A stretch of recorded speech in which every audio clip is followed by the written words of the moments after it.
What's up, Girl Scouts? I'm back after 2 years, probably a little more than that. Uh, I've been super busy since I started this channel, but what I want to do right now is it's going to be kind of like a Trisha Paytas, very punk rock, no cuts, no filters, no nothing. I'm going to upload this straight from my iPhone to straight to my YouTube channel. So I want to see how that does because, I mean, if it's like that, I'm going to post way more often. But I'm going to do a photography, what's in my bag type thing. But first, I want to show you guys the camera that I use. I have a Sony, I only use Sonys and because I love Sony. It's a preference thing, but I love how sharp tack, like crystal clear everything is. But the camera that I've been using pretty much 98% of the time, I was using what was it? When I started doing this channel, I literally had an APS-C camera, and it was a Sony, don't mind my cat, Vanity. She'll probably be doing that a lot. Anyway, um, I have the Sony A7C II Mark II. I don't know. There you go. I love this thing, but oh my god, ADD. What I was using when I first started this channel was the Sony A6400, and I started with the Sony A5100. But if y'all can remember, I couldn't get through literally like a half hour without it burning up on me. It was like heating up way too quick, both of those cameras. But this camera, oh my gosh, if you're thinking about doing photography or YouTube, this is the camera to get. I have the Sony FX3 and the Sony, what else? A7S3. I'm sticking to this. I love it. There she goes. Ow! Anyway, but yeah, and right now what is on it is this is my favorite lens, Sony G Master 35mm f1.4. It is so sharp. It is like this, it's beautiful. And I always have on top of it either this one's the Prism Dream Effects. Come on, focus.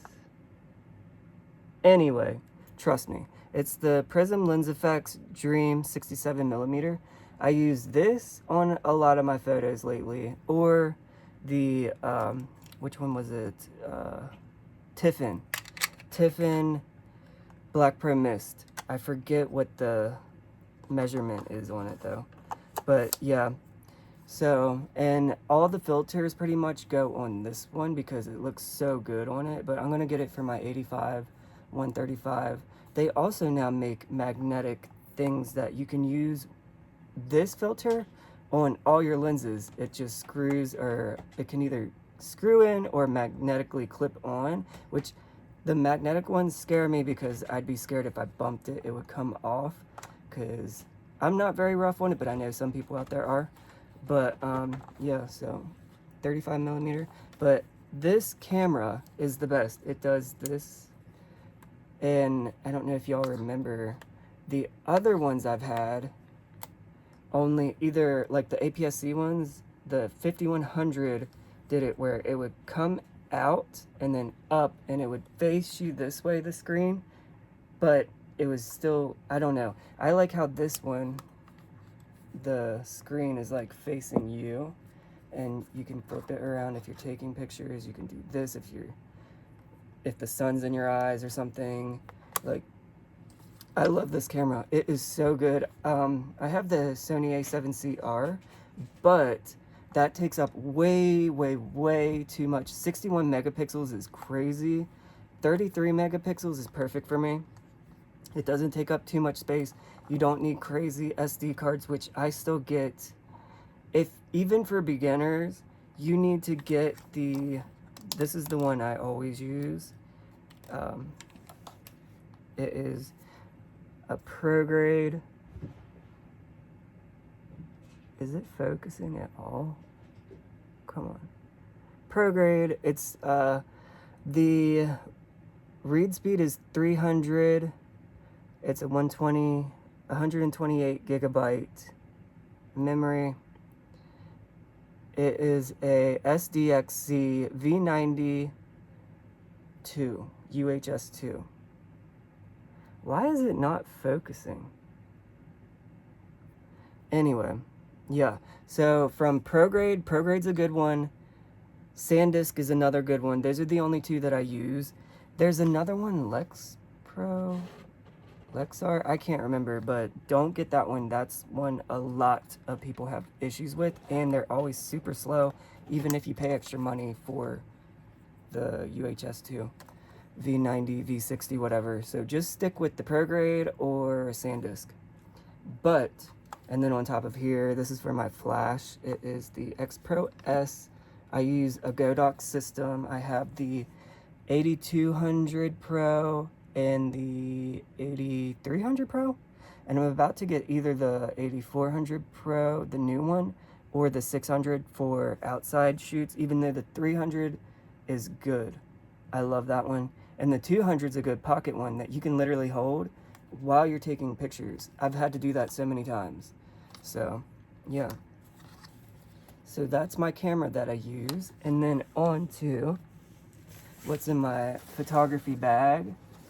Now, I posted this on Instagram and Facebook, which follow me. Oh, by the way, that's another thing y'all have missed out on, kind of, and I'm going to do a lot of behind the scenes. But I have my own photography company now called Hocus Focus with an F Photography. Find me on Facebook, find me on Instagram. I think that's it.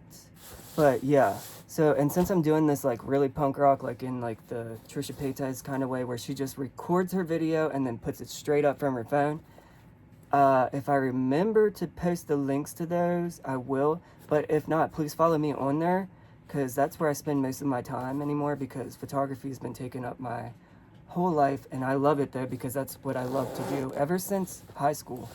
But anyway, what I have in my bag is, oh, this is beat up. I'm pretty rough on my bag, but lens wipes, you always, always, always need these. And don't just use any plain wipes. Make sure it's for lenses and glasses, because it's made for glass, so you don't want to ruin your expensive glass. Ignore my cat, ignore Vanity in the background, and ignore my damn dogs. Like I said, it's gonna be punk rock. I'm not editing the heck out of these. And then here's another good one. K&F microfiber cleaning cloth. K&F's a really good brand. I have a few things from them. Oh my gosh, sorry for the barking, y'all. I have the worst luck when I start something.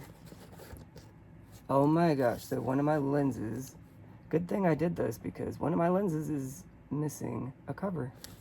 Just great. Perfect. So that's all in the first top of the bag. Oh, and by the way, this is a Low Pro, Low Pro, Loewe Pro, I don't know. This is just a good brand. It protects everything. So I'm gonna put all that back in here. Sorry I haven't been around for 2 years, and I don't know, like I've just been super busy, but I will come out with a video on that too, because a lot has happened. That has been crazy. But anyway, on to this part of my bag. We got filters, what I was just talking about. Now, this is the Tiffin 67mm Black Pro Mist filter. Amazing, amazing, amazing, amazing. Like I said, I switched from this or the Dream Effects filter from Prism Lens Effects. These two are the best. They give that hazy glow effect where everything looks dreamy and glowy. And the next one I want is from Prism. That it's the, what is it called? Lucid Dream. Because that's even more haziness. So if you can see, you won't be able to see through here. Oh wait, I wonder if I can, is it hazy on there? Whoa. It made the blacks blacker and it gave my skin a glow. Look at that. Cool. See, that's why I love these things. And it does even out skin tones and any, like, just look, that's insane. It gives everything a nice, pretty glow. And I just love it. A lot of people don't like it because it just looks like you have hairspray or like fingerprints all over your lens, but I love the glow effect. I love anything unique, and this is like very ethereal, very majestic. So there's that one. Oh, and then circular polarizer from Polar Pro. This might look tiny, but that's because it is, and it is for my DJI Mini 4 Pro drone. Their packaging for everything is just beautiful. Like, you really pay for what you get. Oh, that's right. Okay. So this is the original lens for my drone, but I have the circular polarizer on my drone right now. And if you want to see what that looks like, it just makes the colors more vibrant, more saturated, and it takes away reflections. So it comes in handy, so I just keep that on the whole time. This is the original that came on my DJI originally. But if you want to see what that looks like, go to the video. It's like an above shot of the graveyard, an aerial shot, and that is used on there. But actually, both of my recent graveyard videos have the Polar Pro lens on it. So, oh, and it even says it, literally, Mini 4 Pro, Mini 4 Pro. Cool. Anyway, this one I believe is the Tiffin, yeah, Hollywood Star lens. This one's pretty cool too. I love Tiffin and I love Prism lens effects.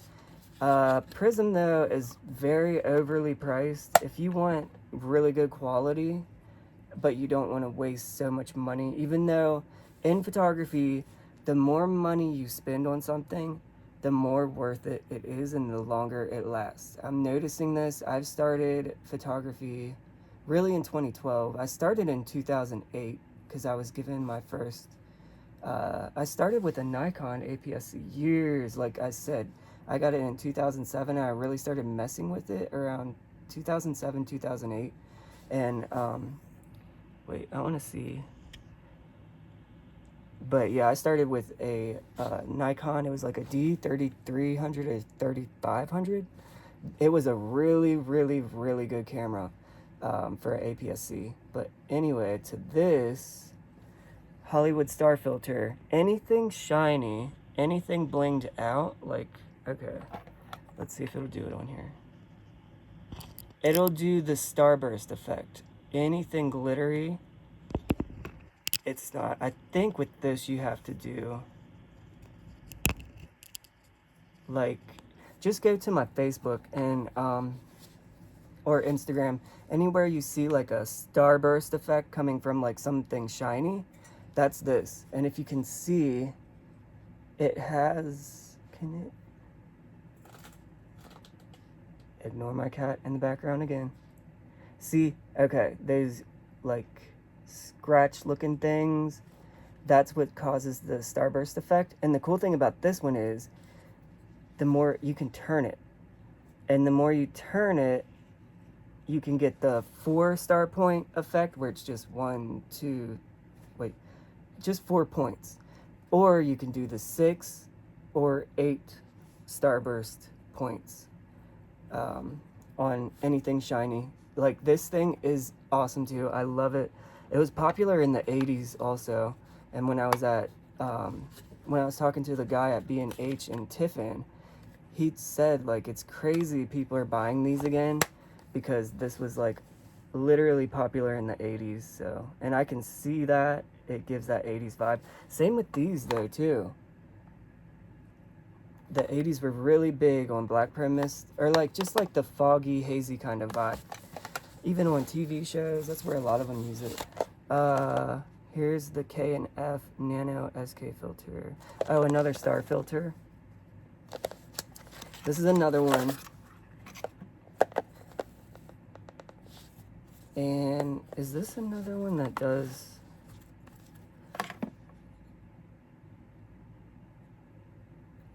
Oh, this is another one. This one does it also. The starburst effect, and you can do the 4, 6, or 8 vibe. I wonder if this one will do it. Let's see. I need something really shiny though. I need like Swarovski crystals. See, it also does give it that hazy kind of glow too. But I want to show, if you could see it up in the corner right there, there's a tiny bit of a star effect. But if you had anything even more shiny, these would really show. I love things like this.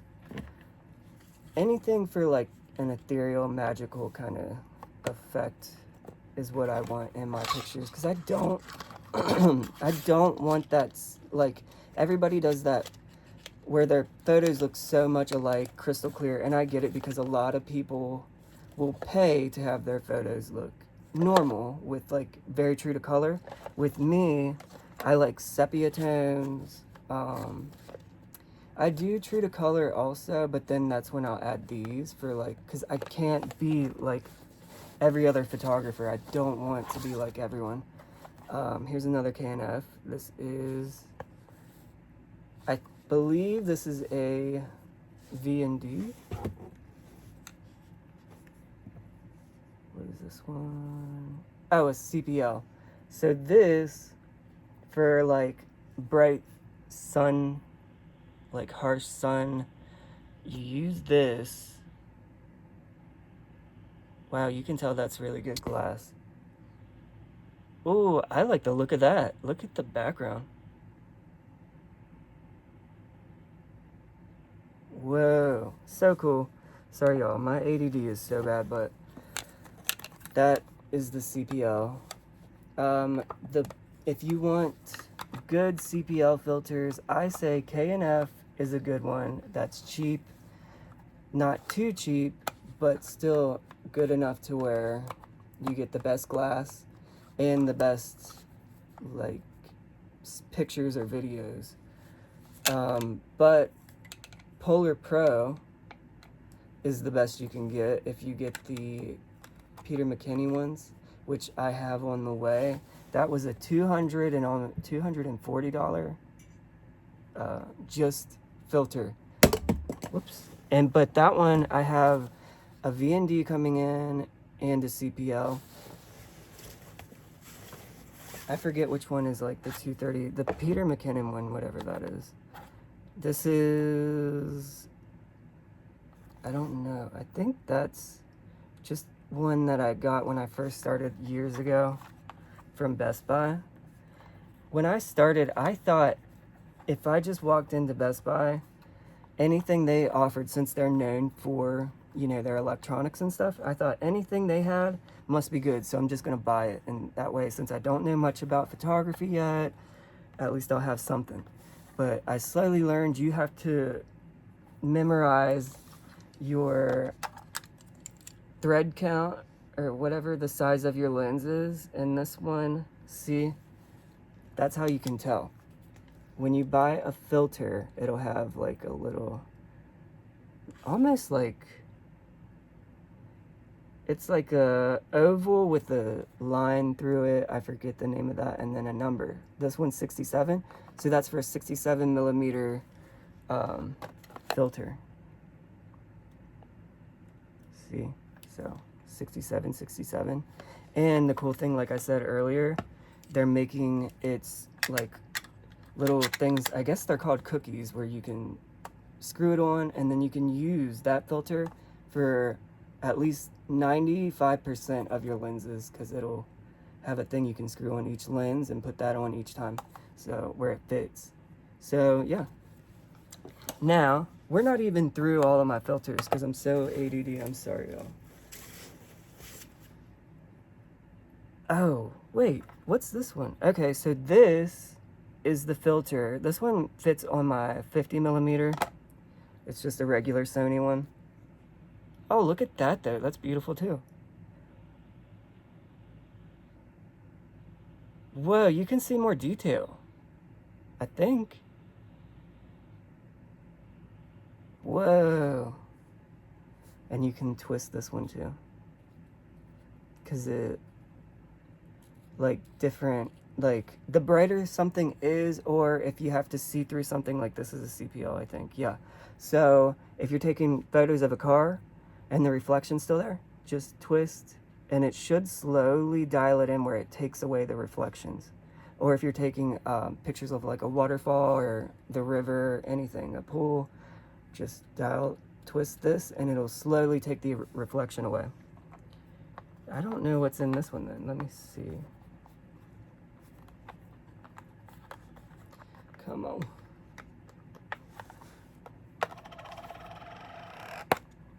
What is this? Oh, it is a platinum. I don't know. I don't remember getting two. This one is a 67 millimeter CPL. Cool. I got two. One for my 50, one for my 35. Very cool, very cool. Okay, so now on to the next one. That is, I don't think that's all of my filters. I have a coffin case. Oh, why didn't I bring that over here? Well, okay, when I was in a metal band, in like a punk band, I had a little, like, a case. I don't know if y'all remember, any musicians out there, back in the early 2000s, there was a case that was really well known. It was in the shape of a coffin, and I think it was from BC Rich, or it was made for BC Rich. It was in the shape of a coffin, and you put your guitar or bass in it. I had one for mics and chords and stuff. So now I use that. It's only like that big. So vanity every time. Anyway, but yeah. So what was I even saying? Oh yeah, my coffin case. But now I put my extra camera equipment in there. Sorry y'all, I am so spacey. My ADD's crazy right now. I gotta take my Adderall. Anyway, on to the good part. The part probably most people want to see. Oh, and the cool thing about this is made for your iPad, or you could put your MacBook. MacBooks fit in here. Not the huge ones, but like the 13 and 14 inch. Yeah, that fits in there. And then it's got separate pockets, like which I have. The SD cards in here, and then just little extra things.